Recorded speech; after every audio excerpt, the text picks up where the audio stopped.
ভেনেজুয়েলার এক ছোট্ট শহর আজ পরিণত হয়েছে উৎসবে রঙে ভরা কচ্ছপ রাজ্যে। সেন্ট ফ্রান্সিস দে আসিস শহরে আয়োজন করা হয়েছে অনন্য প্রতিযোগিতা কচ্ছপ দৌড়, যেখানে গতি নয় ধৈর্যই জয়ী হয়।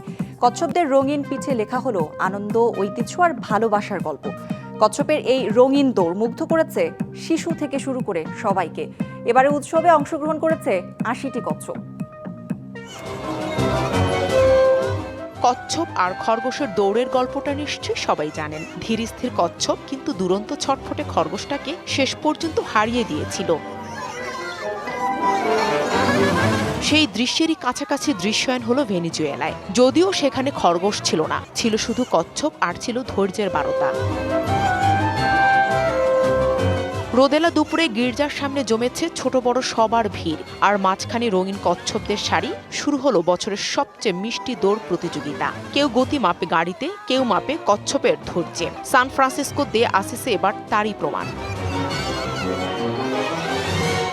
ধীরে চলার মধ্যে আনন্দ, ধৈর্যে রয়েছে জয়ী হওয়ার আসল স্বাদ। এরই মধ্যে লেটুস পাতার লোভে ধীরে ধীরে এগিয়ে চলে কচ্ছপরা, আর প্রতিটি পদক্ষেপেই ছড়িয়ে পড়েছে আনন্দের হাসি। সেই সাথে কচ্ছপদের দৌড়ে মেতে উঠল ছোট বড় সবাই।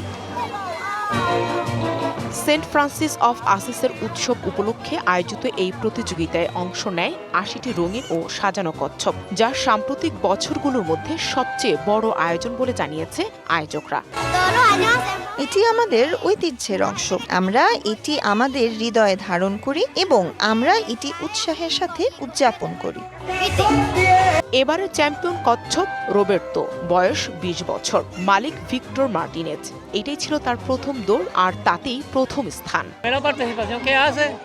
এটা ওর প্রথমবারের মতো প্রতিযোগিতা। আমি গত বছর আসিনি, কিন্তু এই বছর এসেছি এবং জয় অর্জন করতে পেরে আমি গর্বিত। সময়ের তাড়া নেই, তবুও এগিয়ে চলা। কচ্ছপদের এই উৎসব যেন শেখায় ধৈর্য এক ধরনের সৌন্দর্য। Nahida Rinthi, DBC news desk.